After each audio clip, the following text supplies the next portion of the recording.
welcome back to my YouTube channel. I'm going to be talking about how to choose a UK university.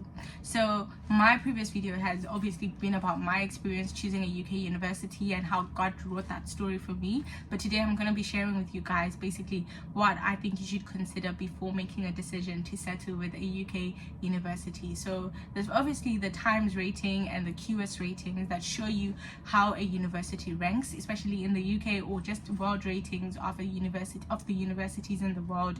And you might want to be, targeting like a top 10 university or whatever university you want, because obviously there's this connotation that depending on which university you went to, you might be likely to get a job or not likely to get a job. And so you want to make sure that you are in the best position to receive a job. And so yeah, those are the ratings that I would recommend, QS ratings and the Times ratings, right?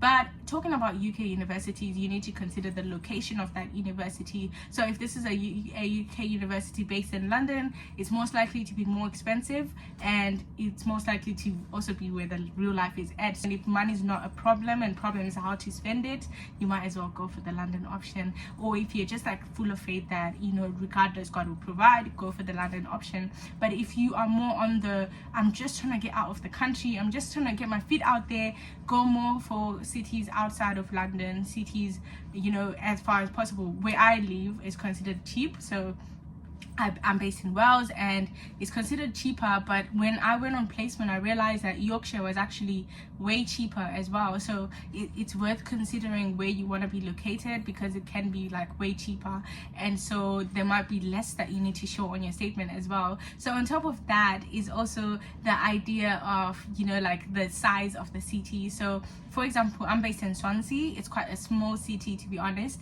and I liked it because this was my first time away from home. I did not want to be overwhelmed by a big city.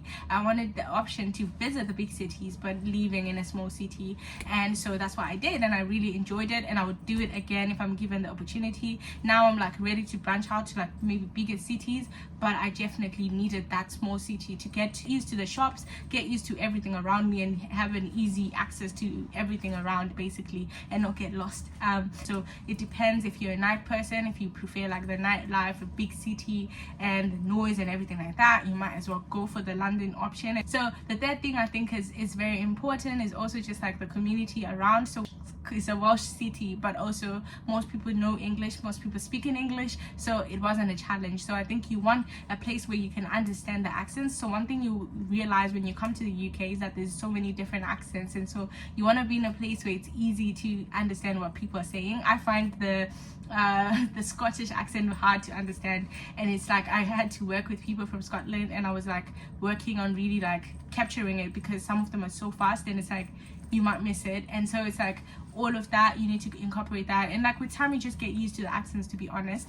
And also another thing you need to consider when choosing the university is the subject specific thing that you are going to be focusing on, because sometimes it might not necessarily be in the top 10, but subject wise it might be. So please do consider that. I think another thing is just like the work environment as well. I think some places, because it's large, it might be easier to get a job or not, and like all of those things. Like you can do part-time work when you're in the UK, and that's something that you need to consider as well. If you want to be earning extra cash, you can always do that, like to just not be a burden back home.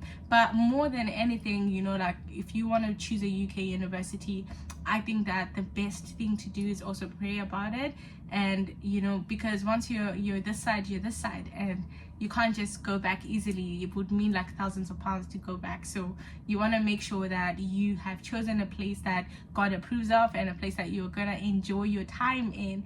But that is basically all I have about choosing a UK university, and also making sure that you know when the deadlines are to apply, because you want to secure your place in good time. I recommend the conditional offer route, so that means applying before even your results come, so that when they come you just need to show them, so that you get a fully unconditional offer when you already had the offer. So that is my advice, guys. Please do like, share, comment and subscribe to the channel if you want to know more about this university life. If you want to get a jump start into like the UK life as a student, and you want to feel more like involved, I do recommend that you go straight to my series, the Uni Life Talk Show, where I invited several other students to share their experience about coming to the UK, what you need to pack and what you need to know for first year, and all of those details in that series. And you will be able to just maneuver to whatever video you feel more interested in, or just binge watch all of them, and it gives you a proper feel of university starting soon.